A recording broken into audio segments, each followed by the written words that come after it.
பரிசுத்த வேதாகமம் புதிய ஏற்பாடு அப்போஸ்தலர் நடபடிகள் 21ஆம் அதிகாரம்.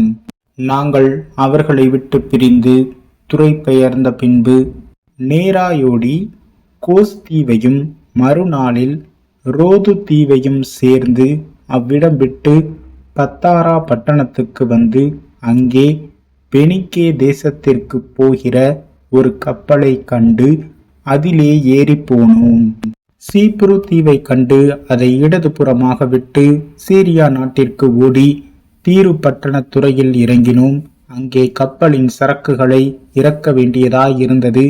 அவ்விடத்தில் உள்ள சீஷரை கண்டுபிடித்து அங்கே 7 நாள் தங்கினோம். அவர்கள் பவுலை நோக்கி, நீ எருசலேமுக்கு போக வேண்டாம் என்று ஆவியின் ஏவுதலினாலே சொன்னார்கள்.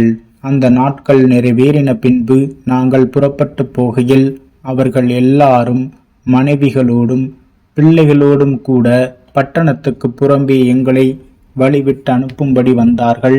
அப்பொழுது கடற்கரையிலே நாங்கள் முழங்காற்படியிட்டு ஜெபம் பண்ணினோம். ஒருவரிடத்தில் ஒருவர் உத்தரவு பெற்று கொண்ட பின்பு நாங்கள் கப்பல் ஏறினோம். அவர்கள் தங்கள் வீடுகளுக்கு திரும்பி போனார்கள்.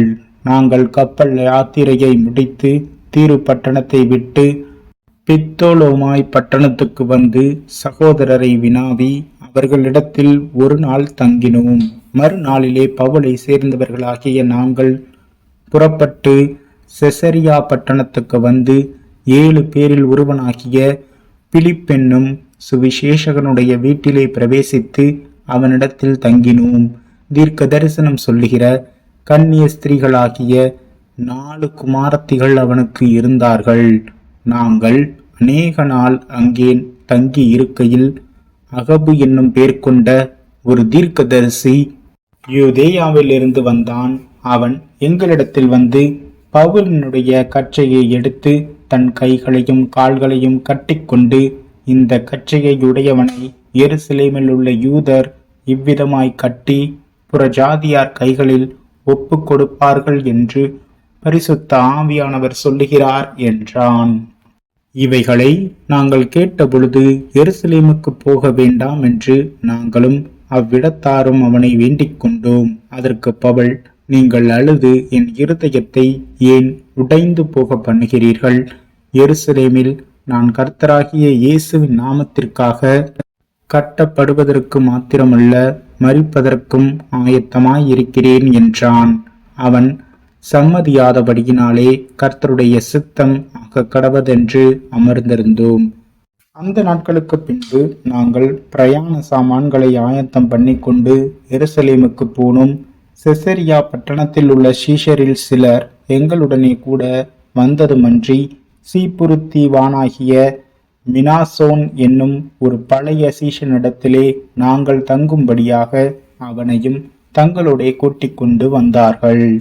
நாங்கள் எருசலேமுக்கு வந்தபோது சகோதரர் எங்களை சந்தோஷமாய் ஏற்றுக்கொண்டார்கள். மறுநாளிலே பவுல் எங்களை கூட்டிக் கொண்டு யாக்கோபினிடத்திற்கு போனான். மூப்பர் எல்லாரும் அங்கே கூடி வந்தார்கள்.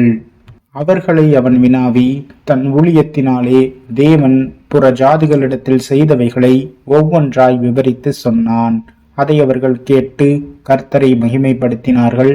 பின்பு அவர்கள் அவனை நோக்கி, சகோதரனே, யூதருக்குள் அநேகமாயிரம் பேர் விசுவாசிகளாய் இருக்கிறதை பார்க்கிறீரே. அவர்கள் எல்லாரும் நியாய பிரமாணத்துக்காக வைராக்கியமுள்ளவர்களாய் இருக்கிறார்கள். புறஜாதிகளிடத்தில் இருக்கிற யூதர் எல்லாரும் தங்கள் பிள்ளைகளுக்கு விருத்த சேதனம் பண்ணவும் முறைமைகளின்படி நடக்கவும் வேண்டுவதில்லை என்று நீர் சொல்லி இவ்விதமாய் அவர்கள் மோசேயை விட்டு பிரிந்து போகும்படி போதிக்கிறீர் என்று இவர்கள் உம்மை குறித்து கேள்விப்பட்டு இருக்கிறார்கள். இப்பொழுது செய்ய வேண்டியது என்ன? நீர் வந்திருக்கிறீர் என்று இவர்கள் கேள்விப்பட்டு நிச்சயமாகவே கூட்டம் கூடுவார்கள். ஆகையால் நாங்கள் உமக்கு சொல்லுகிறபடி நீர் செய்ய வேண்டும். அதென்னவென்றால், பிரார்த்தனை பண்ணி கொண்டு இருக்கிறவர்களாகிய 4 பேர் எங்களிடத்தில் இருக்கிறார்கள். அவர்களை நீர் சேர்த்து கொண்டு அவர்களுடனே கூட சுத்திகரிப்பு செய்து கொண்டு அவர்கள் தலை சவரம் பண்ணிக்கொள்வதற்கு செலுமானதை செலவு செய்யும். அப்படி செய்தால் உம்மை குறித்து கேள்விப்பட்ட காரியங்கள் அபத்தம் என்று நீரும் நியாயப்பிரமாணத்தை கைக்கொண்டு நடக்கிறவர் என்றும் எல்லாரும் அறிந்து கொள்வார்கள். விசுவாசிகளான புற ஜாதியார் இப்படிப்பட்டவைகளை கை கொள்ளாமல் விக்கிரகங்களுக்கு படைத்ததற்கும் இரத்தத்திற்கும் நொறுங்குண்டு செத்ததற்கும் வேசித்தனத்திற்கும் விலகி இருக்க வேண்டும் என்று நாங்கள் தீர்மானம் பண்ணி அவர்களுக்கு எழுதி அனுப்பினோமே என்றார்கள். அப்பொழுது பவுல் அந்த மனுஷரை சேர்த்து கொண்டு மறுநாளிலே அவர்களுடனே கூட தானும் சுத்திகரிப்பு செய்து கொண்டு தேவாலயத்தில் பிரவேசித்து அவர்களில் ஒவ்வொருவனுக்காக வேண்டிய பலி செலுத்தி தீருமளவும் சுத்திகரிப்பு நாட்களை நிறைவேற்றுவேன் என்று அறிவித்தான்.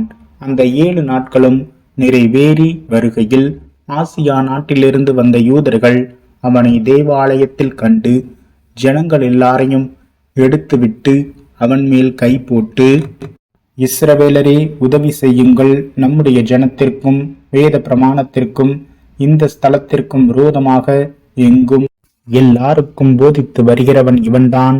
இந்த தேவாலயத்திற்குள்ளே கிரேக்கரையும் கூட்டிக் கொண்டு வந்து இந்த பரிசுத்த ஸ்தலத்தை தீட்டுப்படுத்தினான் என்று சத்தமிட்டார்கள்.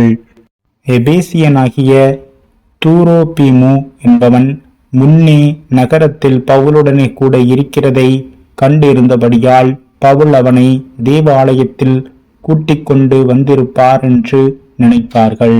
அப்பொழுது நகரம் முழுவதும் கலக்கமுற்றது. ஜனங்கள் கூட்டமாய் ஓடிவந்து பவுலை பிடித்து அவனை தேவாலயத்திற்கு புறம்பே இழுத்து கொண்டு போனார்கள். உடனே கதவுகள் பூட்டப்பட்டது. அவர்கள் அவனை கொலை செய்ய எத்தனைத்திருக்கையில் எருசலேம் முழுவதும் கலக்கமாயிருக்கிறதென்று போர் சேவகரின் சேனாதிபதிக்கு செய்தி வந்தது. உடனே அவன் போர் சேவகரையும் அவர்களுடனே அதிபதிகளையும் கூட்டிக் கொண்டு அவர்களிடத்திற்கு ஓடினான். சேனாதிபதியையும் போர் சேவகரையும் அவர்கள் கண்டபோது பவுலை அடிக்கிறதை விட்டு நிறுத்தினார்கள். அப்பொழுது சேனாபதி கிட்ட வந்து அவனை பிடித்து 2 சங்கிலிகளினாலே கட்டும்படி சொல்லி இவன் யார் என்றும் என்ன செய்தான் என்றும் விசாரித்தான். அதற்கு ஜனங்கள் பலவிதமாய் சத்தமிட்டார்கள். சந்தடியினாலே நிச்சயத்தை அவன் அறியக்கூடாமல் அவனை கோட்டைக்குள்ளே கொண்டு போகும்படி கட்டளையிட்டான். அவன் படிமேல் ஏறினபோது ஜனக்கூட்டம் திரண்டு பின் சென்று இவனை அகற்றும் என்று உக்கிரமாய் கூப்பிட்டபடியினாலே போர் சேவகர் அவனை தூக்கி கொண்டு போக வேண்டியதாயிருந்தது. அவர்கள் பவுலை கோட்டைக்குள்ளே கொண்டு போகிற சமயத்தில் அவன் சேனாதிபதியை நோக்கி, நான் உம்முடனே ஒரு வார்த்தை பேசலாமா என்றான். அதற்கு அவன், உனக்கு கிரேக்க பாஷை தெரியுமா? நீ இந்த நாட்களுக்கு முன்னே கலகமுண்டாக்கி 4000 கொலை பாதகரை வனாந்தரத்திற்கு கொண்டு போன எகிப்தியன் அல்லவா என்றான். அதற்கு பவுல், நான் செலிசியா நாட்டிலுள்ள கீர்த்தி பெற்ற தர்சு பட்டணத்து யூதன், ஜனங்களுடனே பேசும்படி எனக்கு உத்தரவாக வேண்டுமென்று உம்மை வேண்டிக் கொள்ளுகிறேன் என்றான். உத்தரவான போது பவுல் படிகளின் மேல் நின்று ஜனங்களை பார்த்து கையமர்த்தினான். மிகுந்த அமைதல் உண்டாயிற்று. அப்பொழுது அவன் எபிரேய பாஷையிலே பேசத் தொடங்கினான்.